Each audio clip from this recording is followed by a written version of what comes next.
งามเลยสิโน่เอ้าว้าวสาวงามมาเลยพอนี่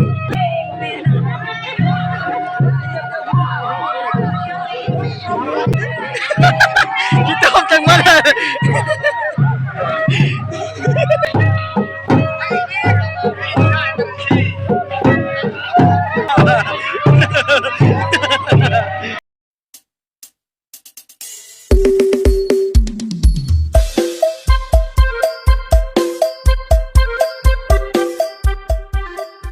ครับทักทายสบายดีทุกคนเนาะมื้อนี้สงกรานต์มื้อสุดท้ายทุกคนนะบ่คำสิพาไปแห่ต้นดอกไม้ลงวัดเนาะทุกคนไปเบิ่งนำกันว่าสงกรานต์อยู่ลาวสิเป็นแบบใดเนาะเป็นมื้อนี้มื้อสุดท้ายไปชมกันเลยฝากกดไลค์กดแชร์กดติดตามกำลังใจด้วยทุกคนนะไปกันเลยทานทุกคนนะกองสนัยกำลังจะมาเนี่ยบ่คำก็ถือดอกไม้ไปนำ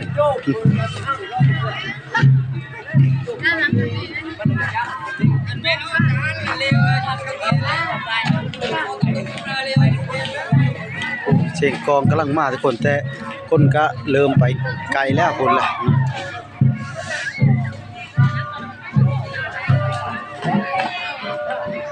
พอดินน้ำนะ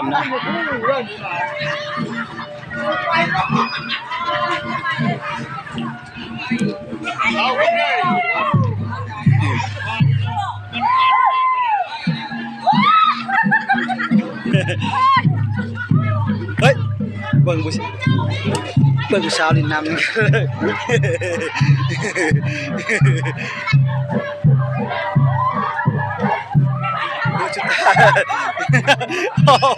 ป๊บก่อนทุกคนเลย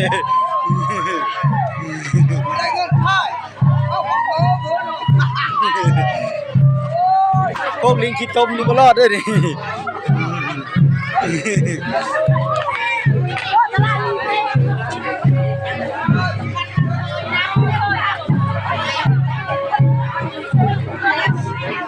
ลุกเขาก่อน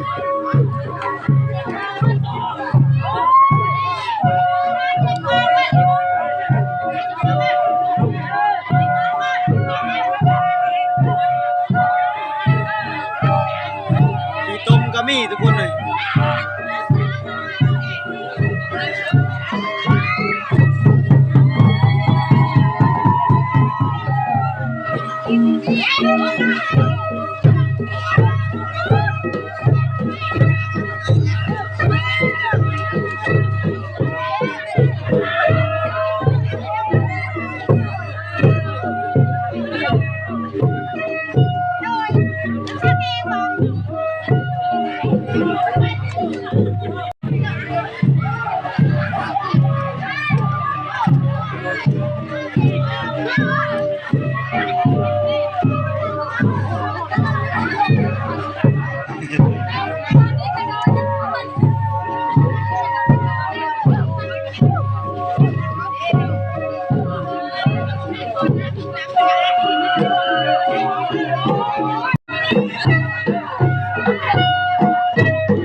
มือกองมือสนัย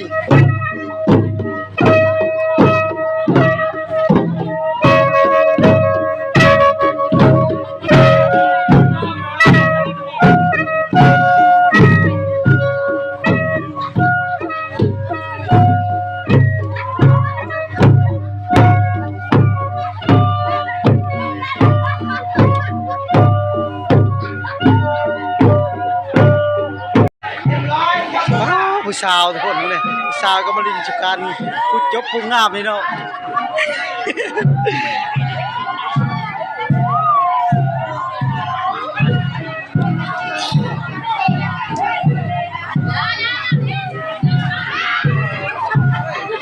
พวกนี้ทาปลาขี้ต้มมันนี่เนี่ย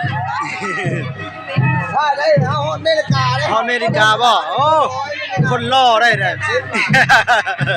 คนล่อเจอขี้ต้มเฮ้ยบริโกขี้ต้มเขาบอก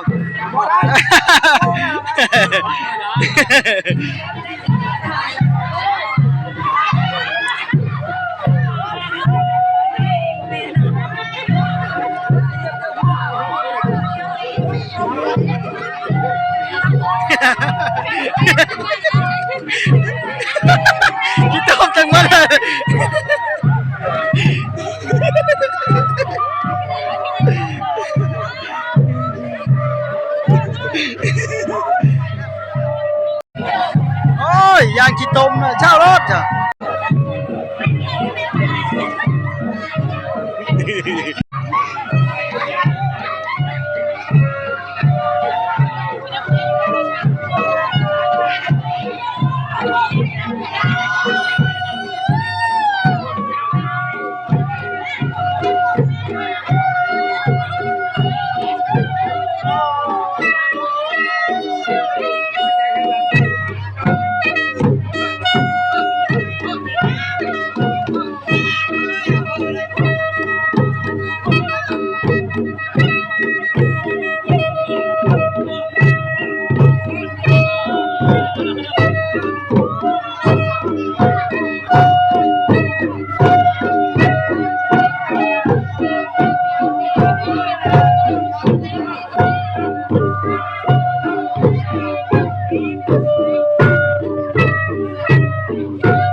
เจ็ดมาตู่สาวเชโน่คนงามเลยเชโน่เอ้าว้าวสาวงามเหมือนเลยพรเฮ้ยตุ๊กตาพรเงี้ยตุ๊กตา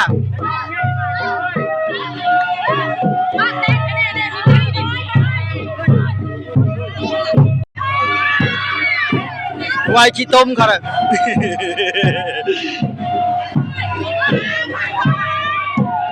เจอเชโน่เลยเนาะเจอขี้ต้มเขาฮันอย่า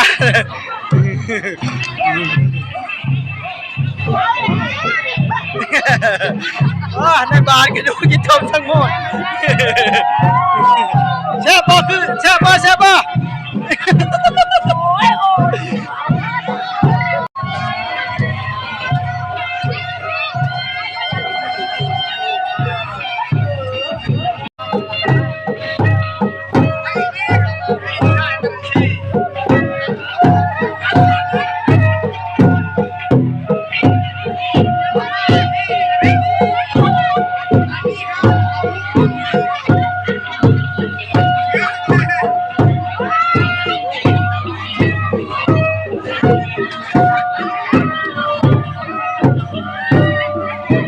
การไปดีโมนนะทุกคนเลยโอ้ยามน้ำชาขี้ต้มมาดิ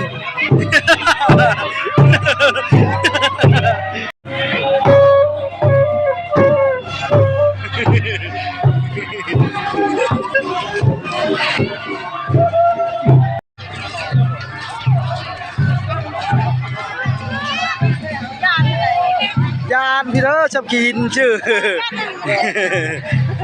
พี่โง่เลย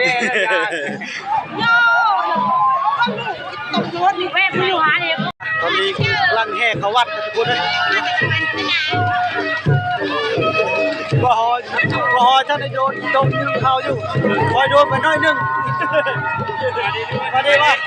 ที่ตรงงานนี้ที่ตรงเยอะหรือเปล่าบ้านอื่นบ้านแปงบ้านเอาบ้านกินตมบ้านกินตมนะมือนี้นะคือจุดถ่าย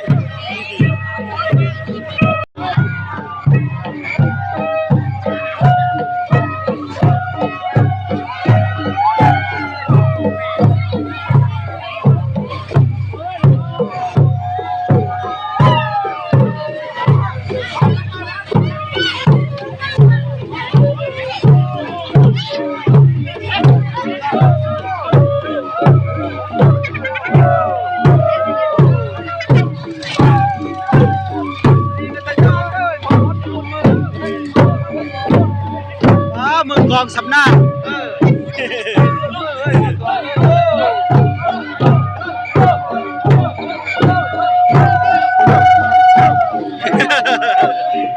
ข้าวว่ามันดีบ่หน่อยหนึ่งแค่เยอะหน่อยหนึ่งแอบรูนพอแอบรูนนะโอ้ยนิดเดียวหนึ่งเอาวัดนะทุกคนเลยนี่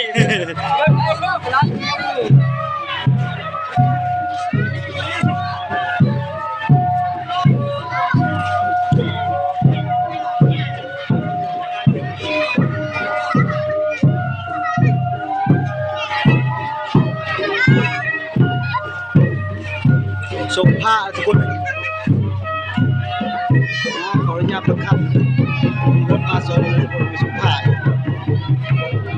พระพุทธรูปตอนนี้ก็เข้าวัดละเริ่มลายละ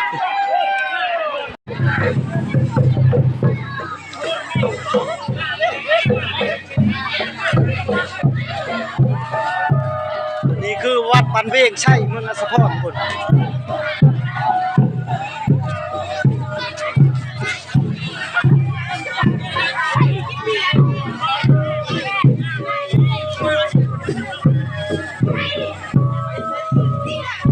ประกันแน่ต้นไม้แล้วก็บูชาพระนะพระพุทธรูปหอยน้อยใหญ่ผมเด็ด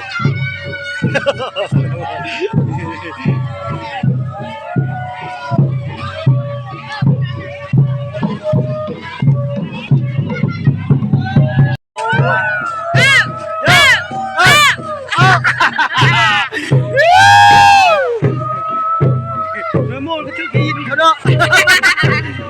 กินหลายรอบจ้ะ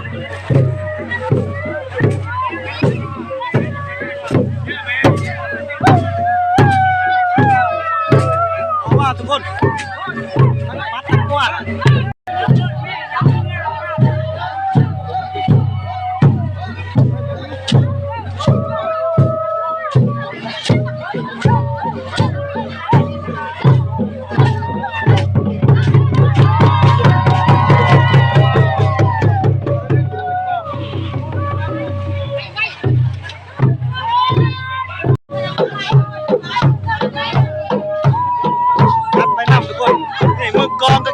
มือกองกับขี้ดินทั้งมัด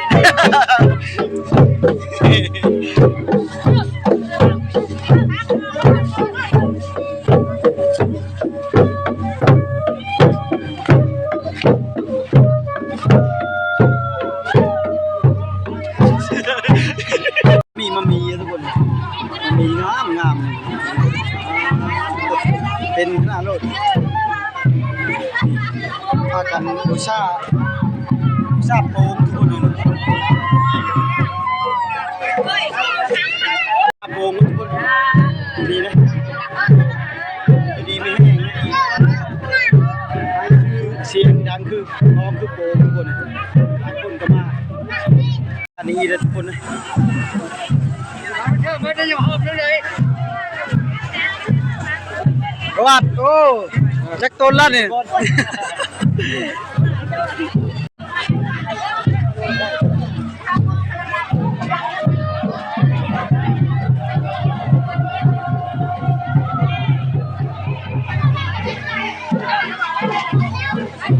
อธิษฐานเลยบ่อย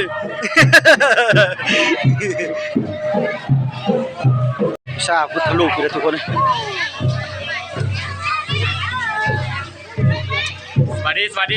สวัสดีไปบูชาแล้วบ่นี่บ่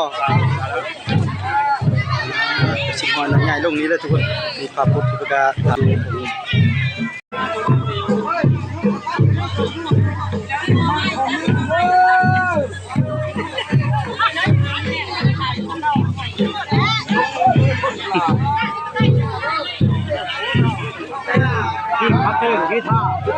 ชาเด็กคนยังคันใดอยู่ได้นี่คือสินทุกคน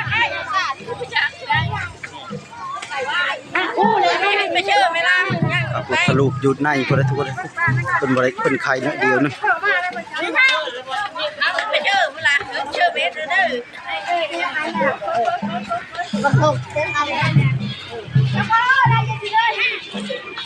เช็ดที่ทุกคนนะวันนี้ว่าแล้วมั้งวันนี้กันนะทุกคนการปีนี้ถือว่าปุ๊บ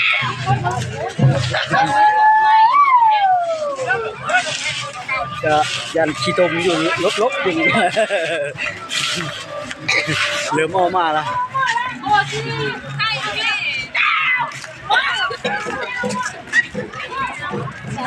ทุกคนคลิปนี้ก็บอกคำก็มีอย่างไรทุกคนกล่าวคำว่าสบายดีกินมาพอกันใหม่ทุกคน